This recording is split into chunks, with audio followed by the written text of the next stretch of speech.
Maravillas de Europa.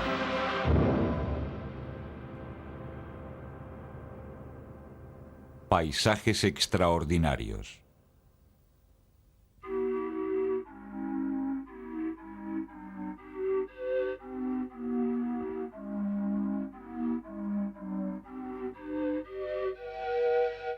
La tierra está caliente, muy caliente.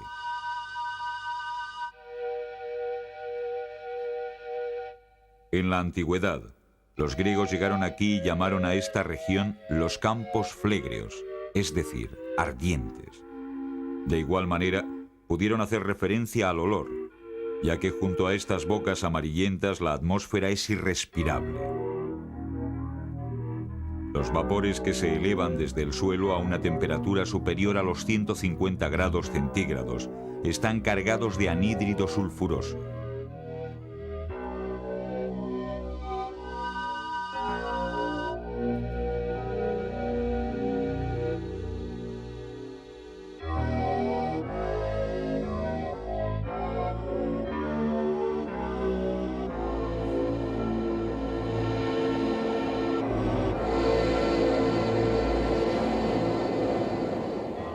¿Qué hay bajo esta tierra?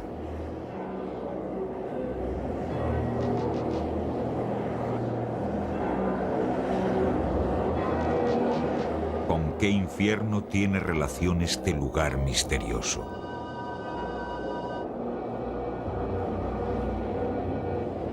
¿A qué planeta corresponden estas imágenes?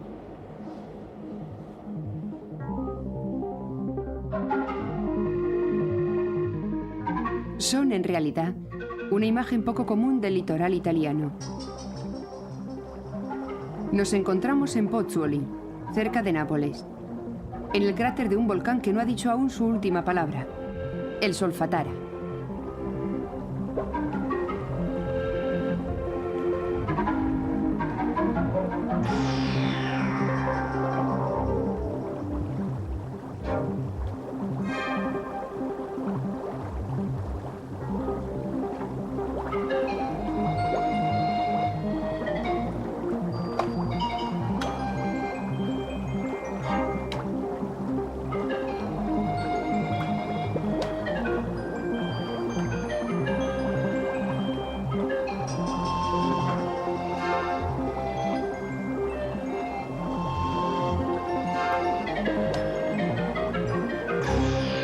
Estas hojas que caen como nuestros años, estas flores que se marchitan como nuestras horas, estas nubes que se desvanecen como nuestras ilusiones, estos ríos que se hielan como nuestra vida, nos desvelan los secretos de nuestro destino.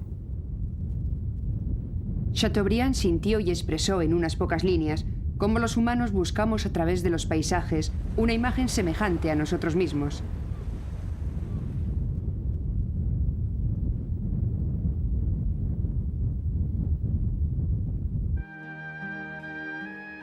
Los europeos cuentan con una ventaja excepcional, ya que el continente en el que habitan es un espejo nítido. Los paisajes de una serena dulzura son habituales y en cualquier región resulta fácil entrar en armonía con una naturaleza risueña y acogedora.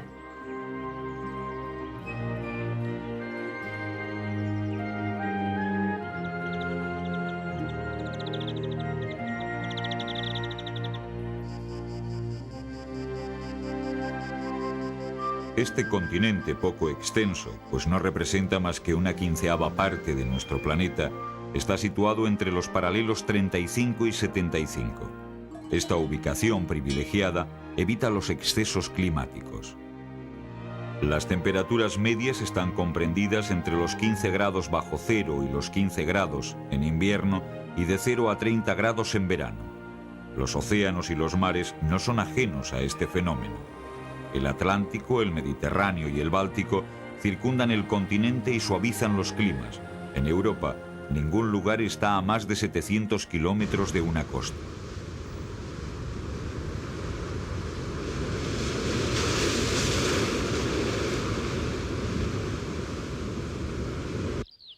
La baja altitud media favoreció el asentamiento de cultivos productivos y variados.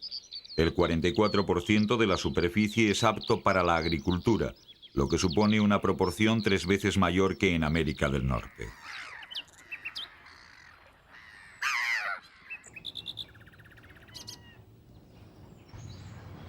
Como si de un jardín se tratara, este continente permite a 500 millones de europeos pasear, reencontrarse con la naturaleza y en ocasiones también destruirla.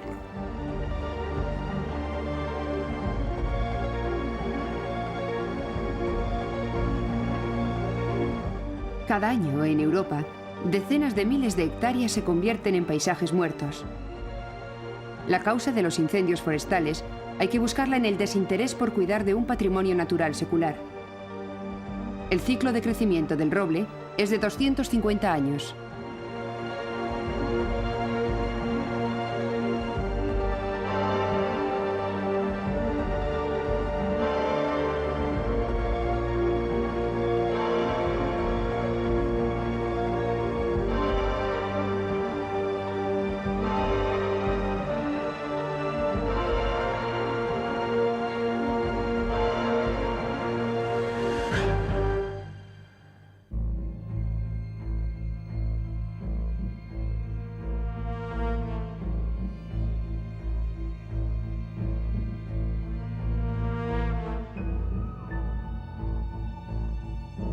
Cuando desciende el nivel de las aguas de los lagos artificiales, se descubren en sus contornos riberas descarnadas.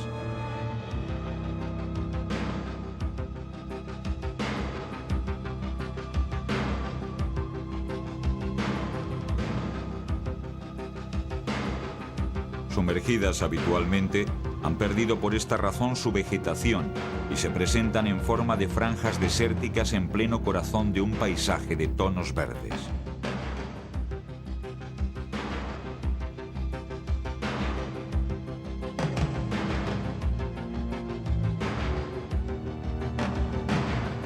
La naturaleza europea, como para desvelar nuestro destino, ha creado también paisajes capaces de excitar nuestra imaginación. En Rumanía, el embalse de la Cu-Rosu es completamente natural. En 1837, una ladera del monte Gilcos se hundió literalmente, creando una presa en el curso del río. El lago que se formó, el Lago Rojo, nos muestra hoy en su superficie el recuerdo del bosque sumergido.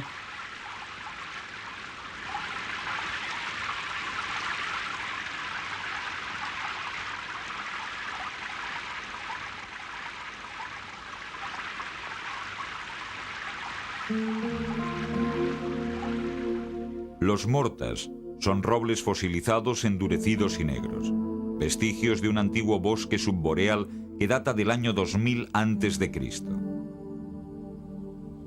Estos troncos conservados bajo un suelo misterioso han sido más tarde utilizados para construir vigas y muebles. La misteriosa tierra protectora es la turba de la Grande Brière, una de las más famosas marismas europeas situada en los límites de Bretaña.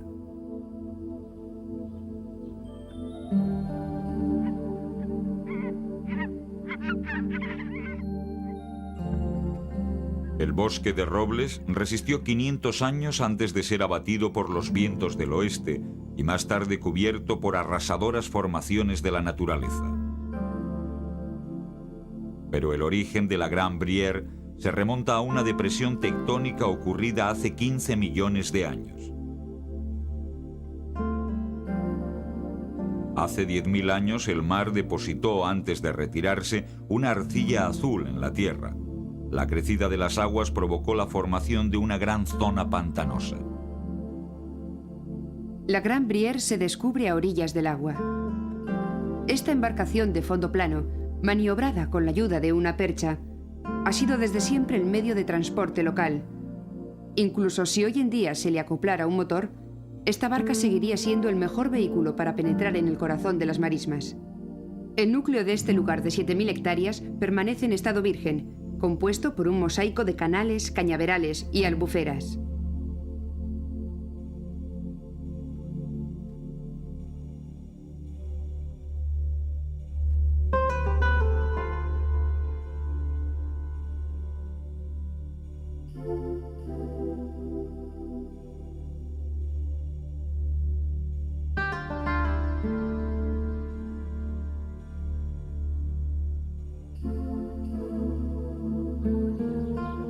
Los nativos de Brière se instalaron sobre los promontorios rocosos junto a las tierras cultivables.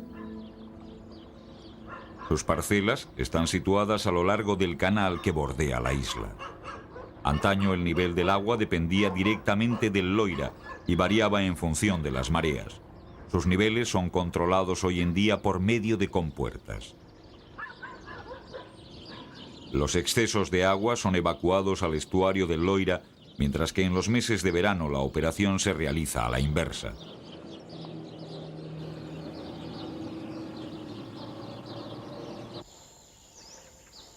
Si estos nativos cuidan con tal esmero sus marismas, es porque tras el reinado de Luis XVI ellos son sus propietarios y porque durante siglos, para sobrevivir, han explotado estas marismas al máximo.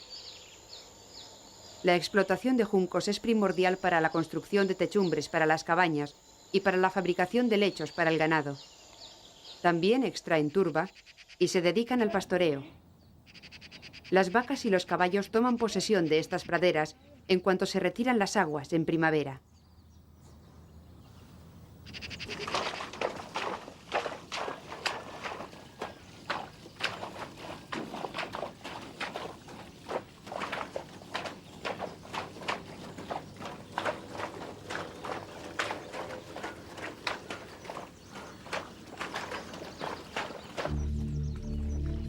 A principios de siglo, los habitantes de Brière no pudieron continuar por más tiempo viviendo de esta tierra paupérrima y decidieron integrarse en la actividad industrial de las poblaciones próximas.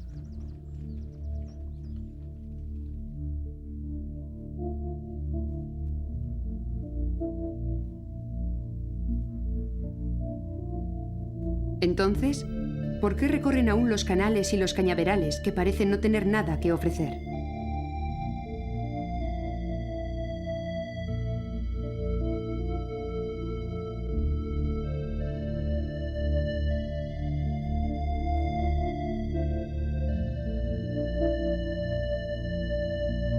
La respuesta llega del cielo. Situadas sobre las grandes rutas de migración, las marismas representan un lugar de interés internacional por sus aves acuáticas. Convertidas en parque natural, acogen en invierno a una gran población de patos y de zancudas, garzas reales, cercetas, alcaravanes. 250 especies de aves frecuentan la Gran Brière. Utilizando los puestos de observación entre los juncos, descubrimos la vida secreta del pantano. Durante el día los patos prefieren la tranquilidad de las grandes extensiones de agua como los estuarios, pero el alimento aquí es escaso. Al atardecer regresan a las marismas donde se sacian con el tapiz vegetal rico en moluscos e insectos.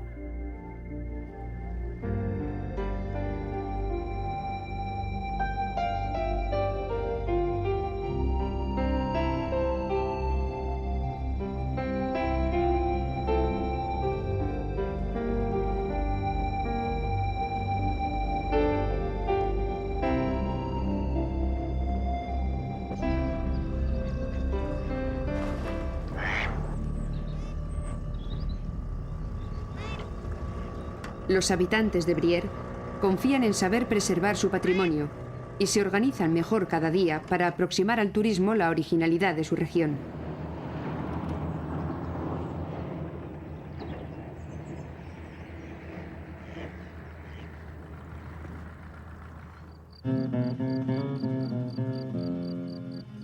Sin una mínima extensión de agua en la que reflejarse, el sol imprime su huella en el aspecto de este lugar.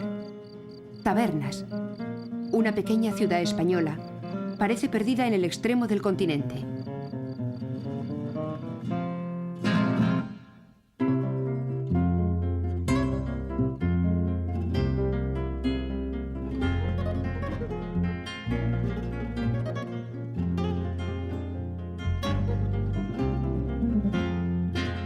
Nos encontramos en Andalucía, la pintoresca región del sur de España, y por tanto, Tabernas ofrece una imagen diferente. No la ciudad en sí, sino la inmensidad desértica de 12.000 hectáreas situada ante su puerta de entrada.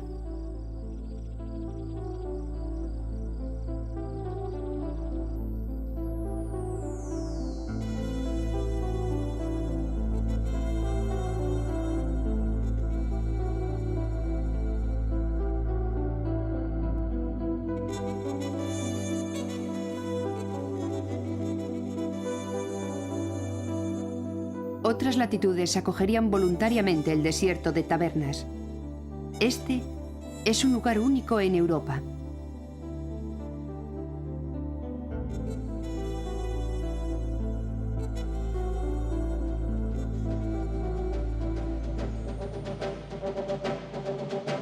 Los paisajes desérticos evocan inevitablemente los decorados de los westerns. Este detalle no se les ha escapado a los productores italianos que han encontrado aquí la forma de poner en escena sus historias de cowboys sin tener que desplazar los equipos al otro lado del Atlántico.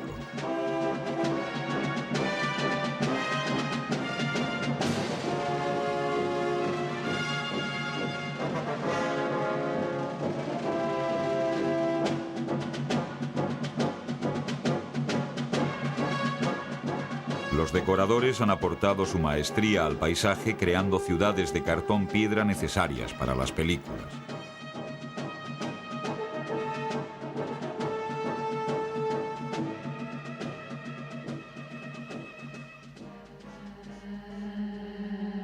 En su errante peregrinar, las nubes tropiezan con las colinas decorándolas. En esta región rara vez encontramos el cielo cubierto. Una media de 179 días por año, el cielo está despejado y el sol brilla durante más de 3.000 horas anualmente. La captación y utilización de esta energía solar sucederá a la industria cinematográfica. No se puede explotar el turismo en una región tan árida. Entre las plantas que luchan por sobrevivir, algunas xerófilas, únicas en Europa, hunden sus raíces en las grietas del árido suelo. Al abrigo de las perturbaciones meteorológicas procedentes del mar, esta región mantiene un grado de humedad muy bajo. La precipitación media anual se sitúa por debajo de los 250 milímetros, pero a pesar de esto, la zona desertizada no es muy amplia.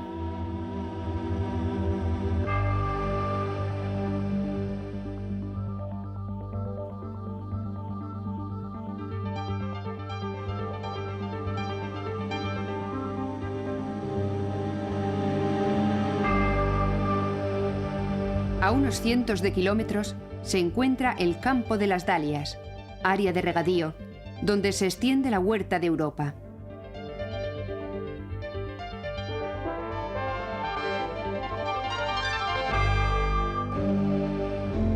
En dirección oeste, la nieve de Sierra Nevada ofrece a los españoles los placeres de los deportes de invierno.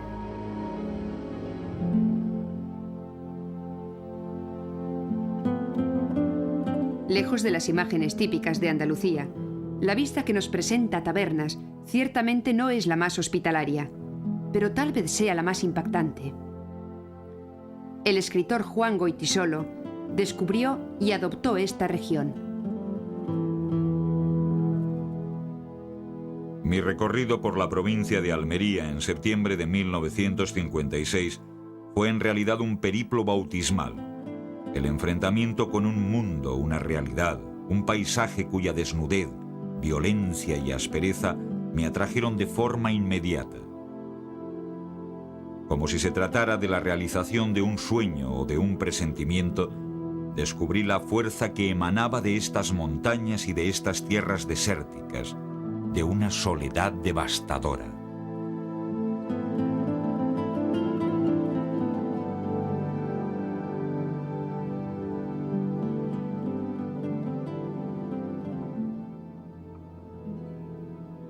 De la misma manera, un sentimiento de soledad nos invade en el centro de esta gran extensión, donde solo viven los rebaños, y que aquí, en Hungría, se denomina puszta.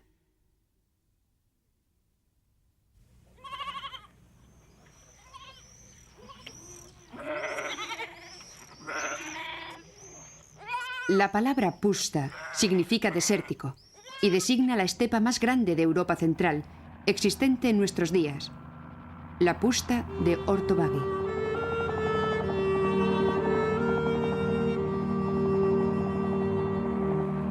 Esta zona de 5.000 hectáreas en pleno corazón de Europa es un lugar protegido, un parque nacional declarado Reserva de la Biosfera por la UNESCO.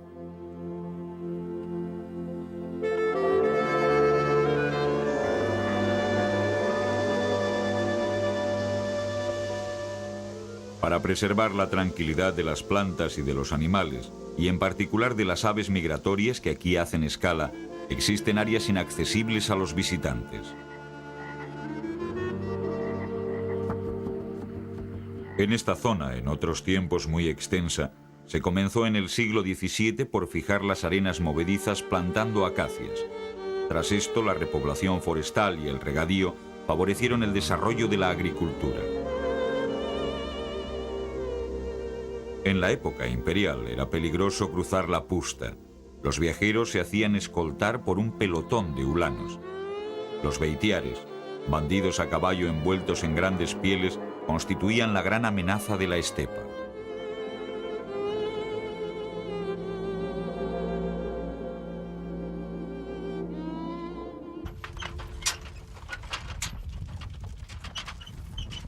Lo que caracteriza a la estepa es la ausencia de relieves y la aridez del suelo. Lógicamente, el clima es responsable en gran medida de esta aridez. Las temperaturas muy bajas en invierno sobrepasan los 40 grados centígrados en verano. Estas diferencias extremas, unidas a la sequedad, tan solo permiten el desarrollo de pequeñas y duras hierbas, y en consecuencia, solo encontramos en la estepa animales que se contentan con este tipo de alimentación.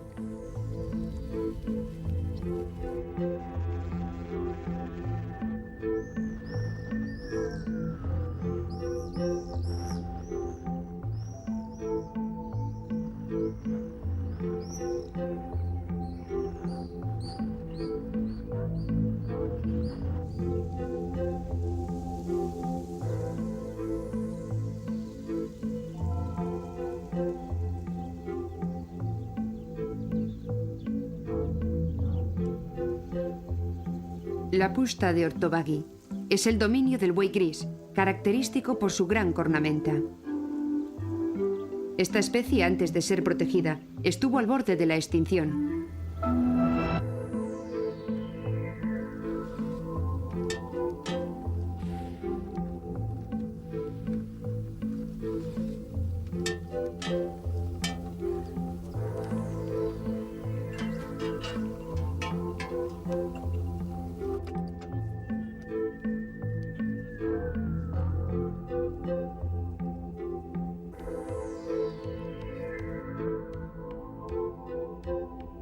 En la puszta encontramos varias razas de perros autóctonos, como el pequeño puli, dócil y rápido, el komondor y el kubás.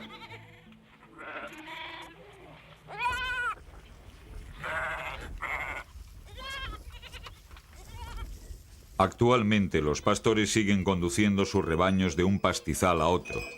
Se ha creado una jerarquía entre aquellos que dedican su vida al pastoreo. El yuhás, pastor de ovejas, no puede hacer uso de un pastizal antes de que lo hayan pacido los bueyes.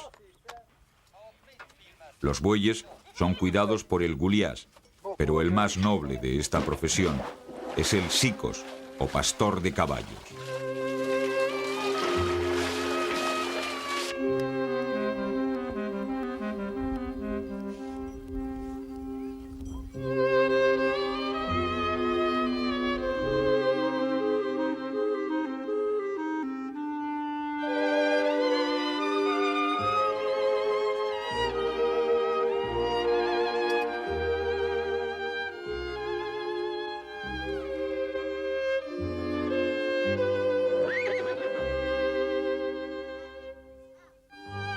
Aún hoy podemos ver al Xikos en su tradicional tarea de surcar la estepa con su recua de caballos semisalvajes, levantando una polvareda en el horizonte.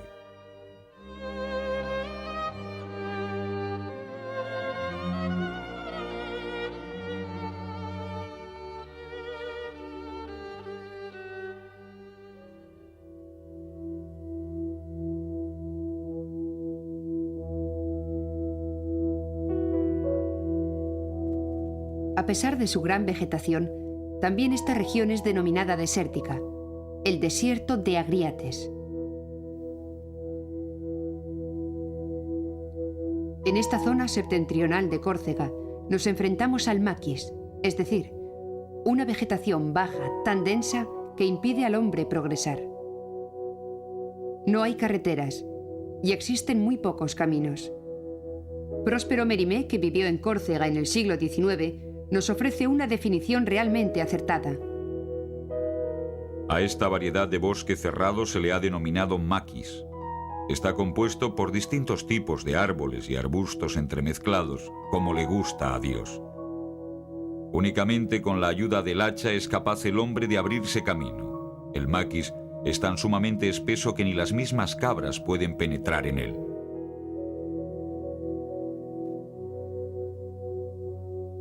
Mérimée apuntó asimismo que un área de estas características es un refugio ideal para cualquiera que huya de la justicia.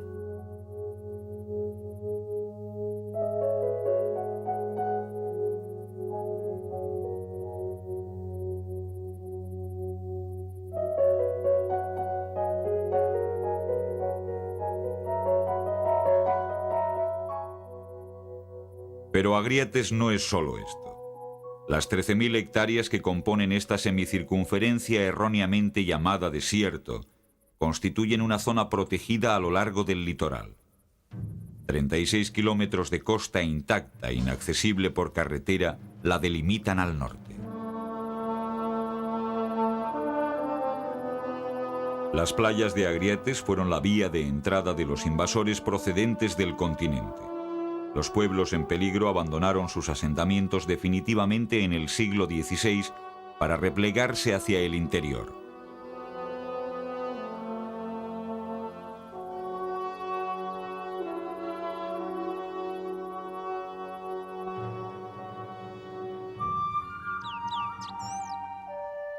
Los Agriates acabaron convirtiéndose en tierras comunales de cultivo y cría de ganado, explotadas por las comunidades vecinas.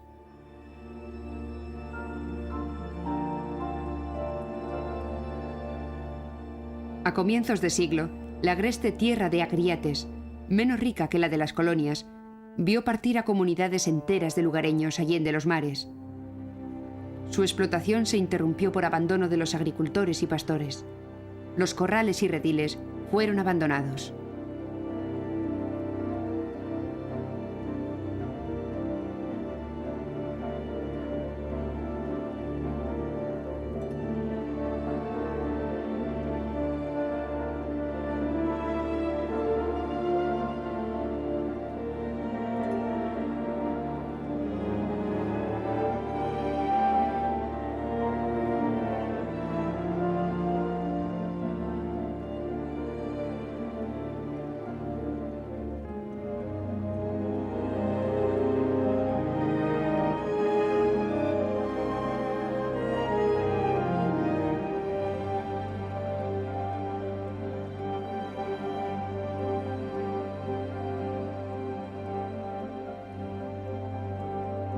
Deshabitado, Agriates recobró su aspecto original.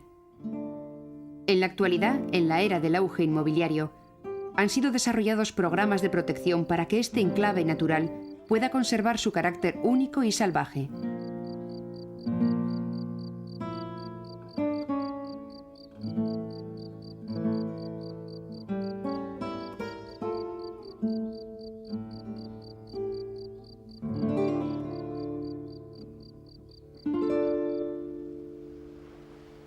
A lo largo de la costa oeste, Córcega oculta otros secretos para revelárselos a quienes deseen recorrer sus senderos.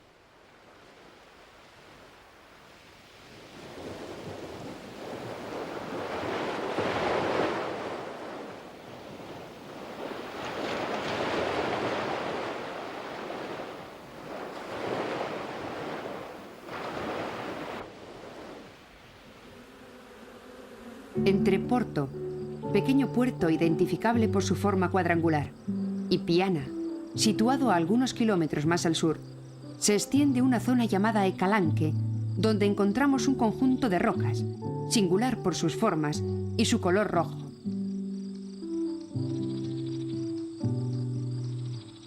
Los caminos que recorren estos acantilados nos invitan a visitar este lugar y nos hacen descubrir multitud de rincones de singular encanto.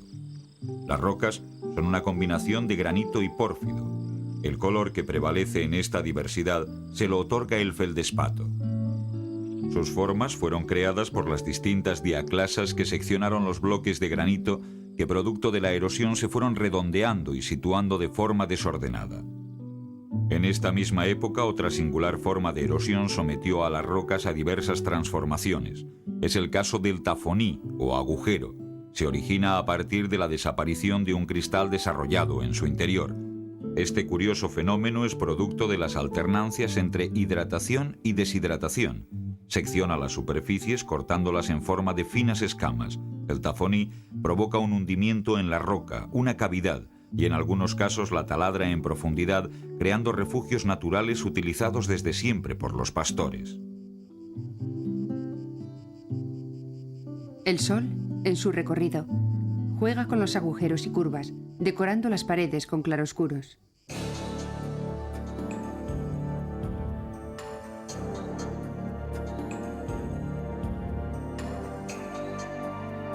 Más tarde la luz se atenúa, las sombras se alargan y el mundo se transforma. En 1880, Guy de Maupassant quedó fuertemente impresionado por los calanches. En su novela, Una vida, hizo revivir a sus personajes la emoción que sintió unos años atrás. Partieron al amanecer y enseguida se detuvieron frente a un bosque de granito púrpura. Allí había picos, columnas, campanarios, figuras sorprendentemente modeladas por el tiempo, el viento devastador y la bruma del mar. Algunas de hasta 300 metros de altura, delgadas, redondas, torcidas, encorvadas, deformes, imprevistas, fantásticas. Estas sorprendentes rocas semejan árboles, plantas, bestias, monumentos, hombres, diablos cornudos, inmensos pájaros, todo un pueblo monstruoso, un zoológico de pesadilla petrificado por el deseo de algún dios extravagante.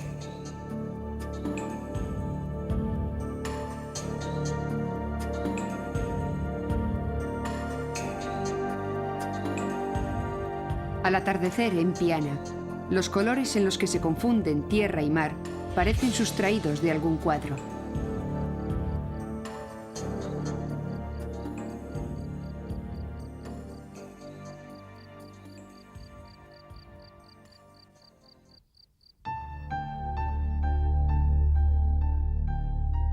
El Badense se presenta como todo lo contrario.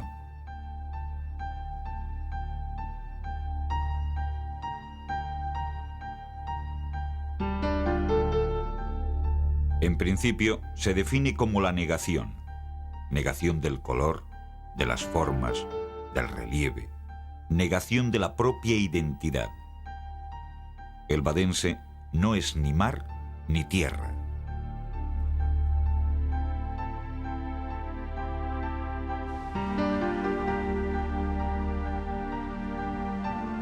En cuanto a su nacionalidad, está ligado a 3 países a lo largo de 450 kilómetros de costa: Dinamarca, los Países Bajos y Alemania.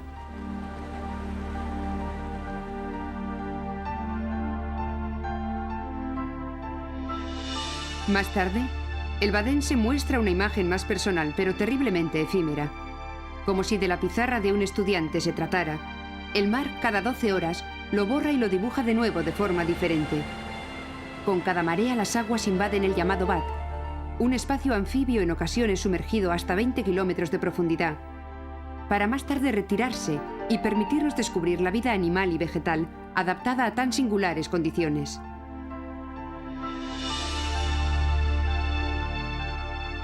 El mar arrastra los sedimentos. Los más finos se depositan al comienzo del ciclo, allí donde la velocidad del agua es más lenta. Así se crea una zona llamada Baden fangoso, en la que la finura de los granos impide la filtración del agua. Las bacterias que se desarrollan en este limo pobre en oxígeno descomponen las sustancias orgánicas. Este proceso le da su característico olor a huevo podrido y su tonalidad azul negruzca.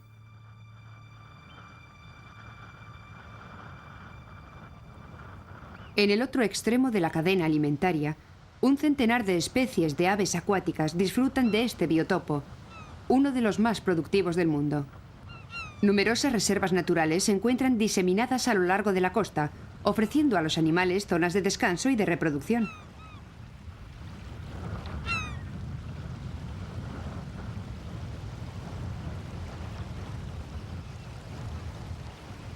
Una vez adulto, el tarro blanco no necesitará sumergirse para protegerse de las voraces gaviotas. A aquellos que parten a la búsqueda de insectos o crustáceos, su plumaje veteado y su pico carmesí no les permite pasar inadvertidos en la monotonía del entorno.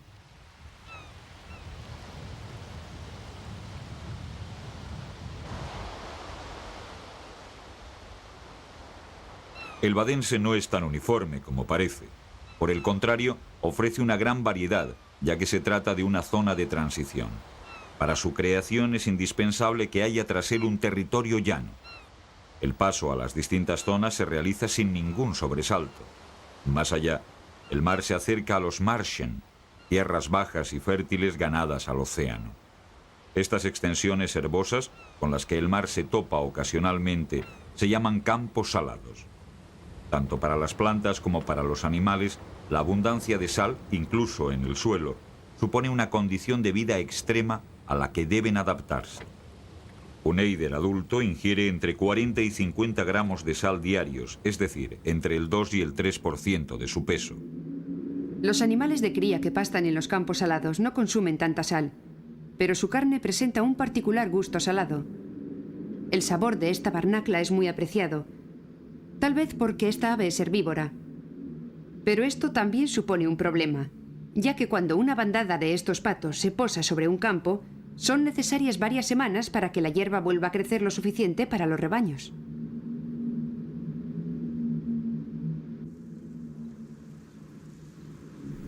Al igual que el mar, el viento juega un papel importante en el Bad.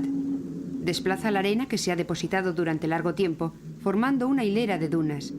Para el asentamiento de las dunas, la vegetación es indispensable.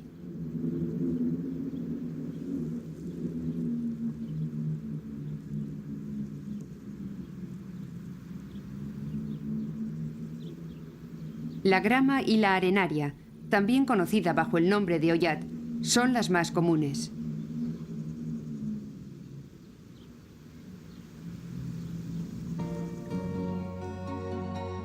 Bajo estas condiciones, las dunas pueden alcanzar hasta 30 metros de altura y formar islas. De acuerdo con su formación, las islas se desplazan a lo largo del tiempo. La isla de Sil es más estable, ya que se formó a partir de un resto de continente. Situada en el extremo del Bad, forma junto con las otras islas una muralla que la protege de las olas y de las fuertes corrientes marinas.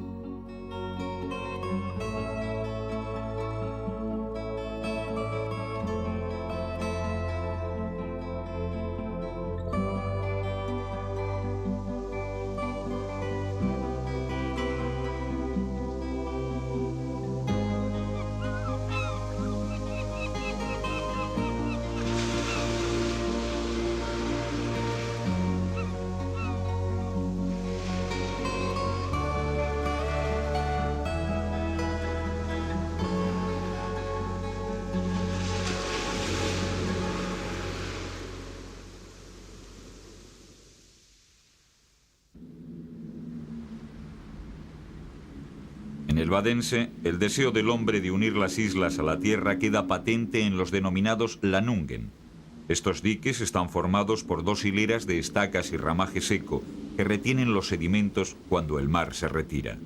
Tras esto, los canales de drenaje favorecen la desecación y así las tierras avanzan lentamente.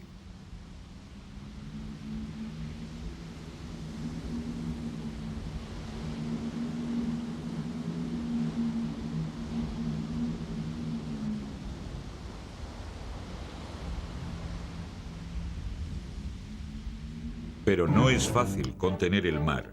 Y cuando las mareas son más vivas, el mar regresa para intentar recuperar los espacios perdidos.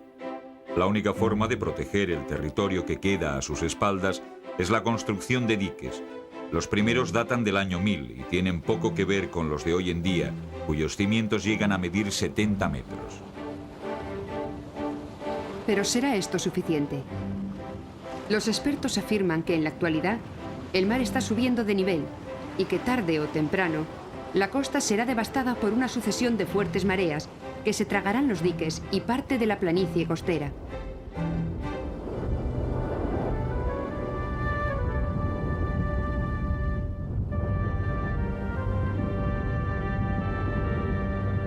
Otros especialistas advierten sobre los efectos nocivos del hombre sobre el Wadensee. El turismo y la contaminación amenazan el equilibrio ecológico. Los expertos insisten en que hay motivos de alarma, pero la contaminación es tan alta que algunos han llegado a pronosticar la muerte próxima de este biotopo.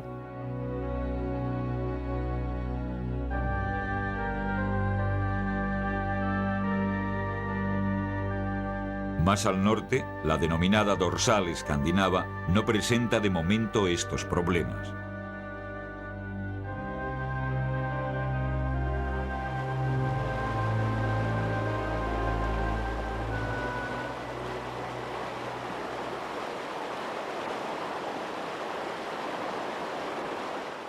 Situada en el corazón de los 1.700 kilómetros que constituyen la cadena montañosa de Escandinavia, el Femundsmarka está prácticamente despoblado. Parque nacional situado en la frontera entre Noruega y Suecia, el Femundsmarka es uno de los lugares más protegidos de Europa.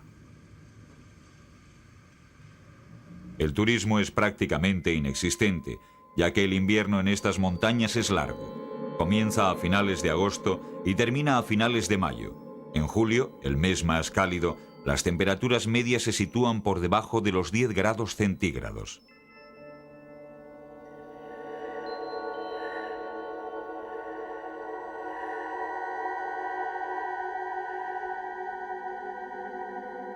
Como vestigio de la masa glaciar que cubría el norte de Europa en la era cuaternaria, numerosos lagos ocupan los valles de esta cadena montañosa.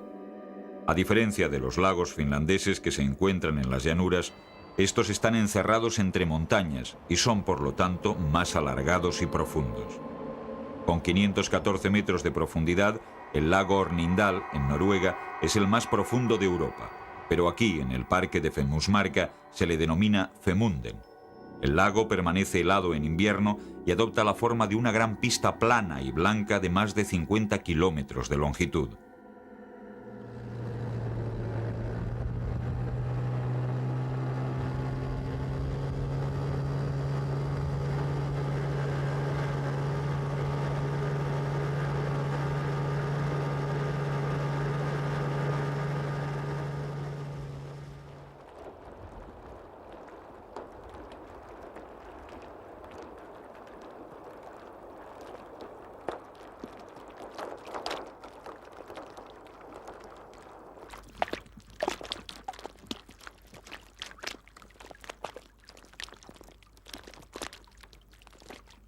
En forma líquida, helada o en forma de nieve, el agua juega con toda libertad.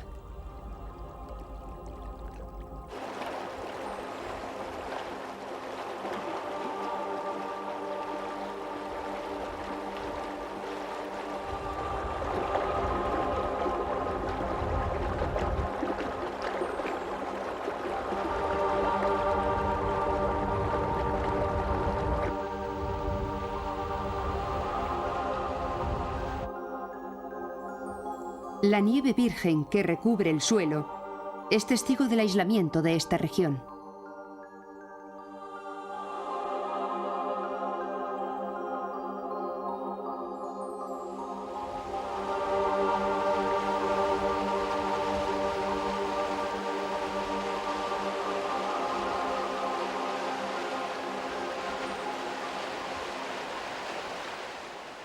La presencia de cualquier animal se detecta rápidamente por las huellas de sus patas en la nieve.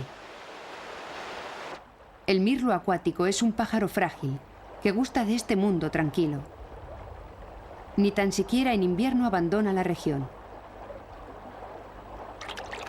Cubierta de nieve, la Tierra ofrece pocos alimentos. Es necesario, por tanto, buscarlos en el agua en forma de insectos acuáticos. Para ello, el mirlo no duda en sumergirse. Tal vez, tomando como ejemplo al mirlo, los escandinavos, defraudados ante lo que la Tierra ofrecía, se hicieron a la mar hace más de 1000 años. Cuando en el siglo IX llegaron a esta isla, apreciaron de inmediato que esta tierra se encontraba aún más helada que la suya. La llamaron Islandia, la tierra de hielo. Hoy en día los glaciares ocupan el 11% del territorio de la isla. Azotada por las corrientes polares y oceánicas, Islandia soporta generalmente temperaturas frías, aunque más suaves en invierno que en los territorios continentales situados en la misma latitud. El clima no resulta adecuado para la agricultura. Esta se practica tan solo en el 1% del territorio, dejando para la cría de ganado y en especial para las 700.000 ovejas que pastan en libertad las zonas poco fértiles. Asimismo, las ciudades cubren solo una pequeña parte de la superficie de la isla. La población no llega a los 250.000 habitantes y se reagrupa en localidades próximas a la costa, como Reykjavik, que acoge a más de la mitad de los islandeses. La esperanza de vida en Islandia se sitúa entre las más altas del mundo, pero con una densidad de 2,4 habitantes por kilómetro cuadrado, es el país menos poblado de Europa. El resto de Islandia es la nada. Espacios enormes cubiertos de guijarros, decorados lunares que los astronautas americanos visitaron para su entrenamiento. A excepción de los jardines de las ciudades y de algunas pequeñas zonas boscosas, los árboles apenas se encuentran en la isla. Este paisaje desolado se debe en gran medida a las cenizas arrojadas por las erupciones volcánicas que la isla ha conocido a lo largo de los últimos siglos. En estas grandes extensiones yermas solo crecen musgos y líquenes.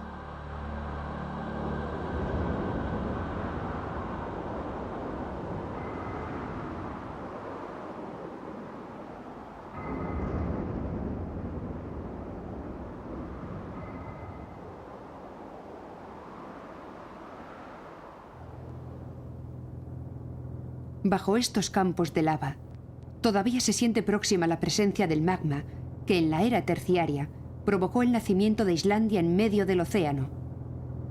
Aún hoy en día, la isla continúa ensanchándose y elevándose sobre las aguas. Las fuentes termales se cuentan por cientos. Del suelo surgen emanaciones de gas y columnas de vapor y agua caliente. Este potencial geotérmico no es tan solo decorativo. Los islandeses han encontrado en él una forma de calefacción que utilizan en su vida diaria y lo aprovechan para sus cultivos de invernadero.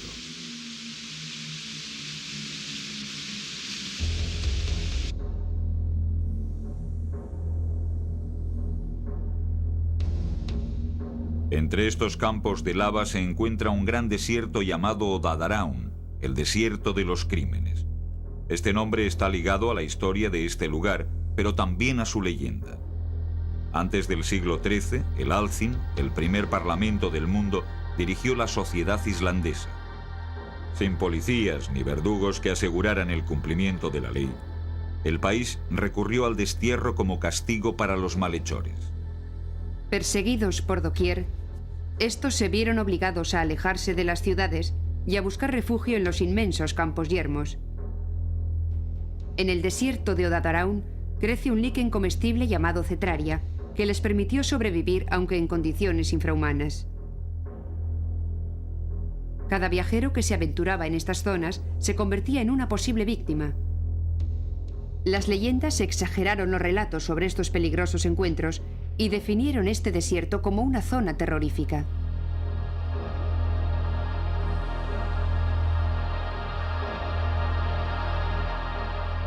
Hoy en día puede recorrerse el desierto sin temor, si bien la atmósfera permanece cargada por el recuerdo de los proscritos.